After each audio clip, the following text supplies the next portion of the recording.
Halo semua, terima kasih sudah mengklik video ini. Jangan lupa subscribe agar channel ini dapat berkembang. Jangan lupa siapkan kopimu dan cemilanmu.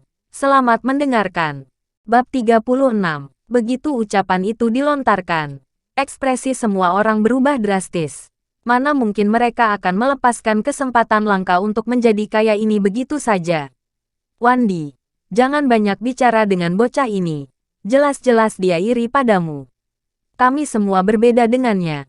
Kami percaya padamu, kata Helen dengan tegas. Benar, urusan saham ini tidak bisa dibiarkan begitu saja. Tadi kamu sudah berjanji pada kami, ujar semua orang dengan serempak.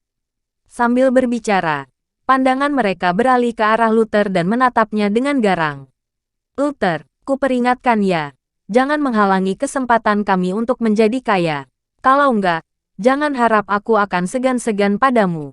Betul, kalau kamu berani bicara sembarangan lagi, keluar saja dari sini. Semua orang mengecam Luther dengan serentak.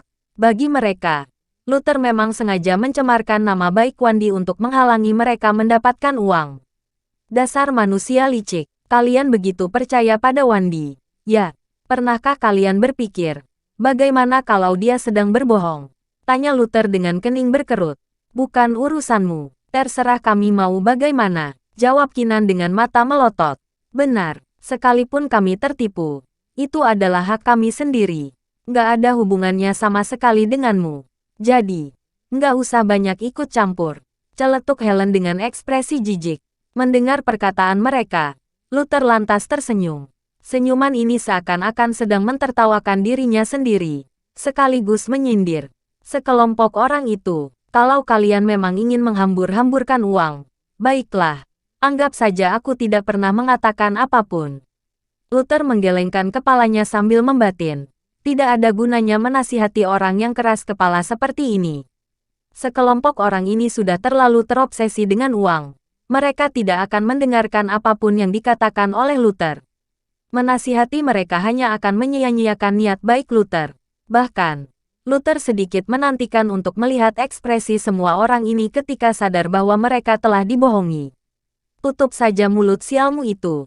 Bawa sial saja, bentak Helen sambil meludah. Jika bukan karena menghormati Darius, Helen sudah mengusir Luther sedari awal. Sudahlah, semua ini cuma salah paham. Luther mungkin terkecoh dengan gosip-gosip di luar sana, ujar Darius mencoba meredakan situasi.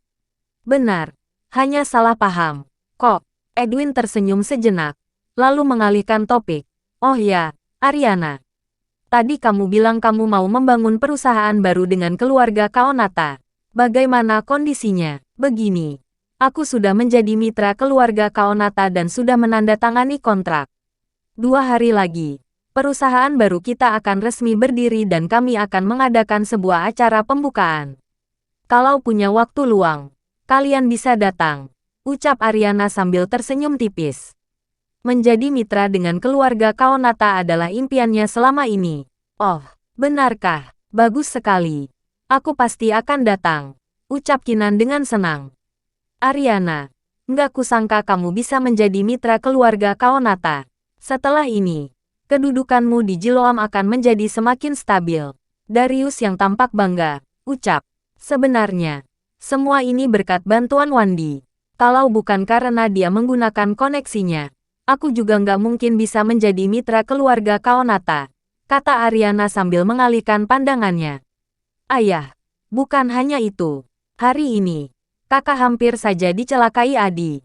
Tapi, berkat Wandi yang meminta bantuan kepada Pak Eril, kakak baru bisa lepas dari bahaya, tambah Kinan. Benarkah? Terima kasih banyak, Wandi. Edwin mengangkat gelasnya dan memberi hormat kepada Wandi. Tidak masalah. Semua itu hanya masalah kecil, balas Wandi buru-buru sambil mengangkat gelasnya. Kalau Wandi bisa meminta bantuan kepada Pak Eril, itu menunjukkan betapa hebat koneksinya ini. Sayangnya, ada orang yang tidak menghargai hal itu dan malah mencemarkan nama keluarga Johan Kinan dengan nada sinis. Dengan menuduh mereka telah bangkrut. Sungguh menggelikan, ujar Kinan dengan nada sinis. Luther hanya diam dan meminum minumannya.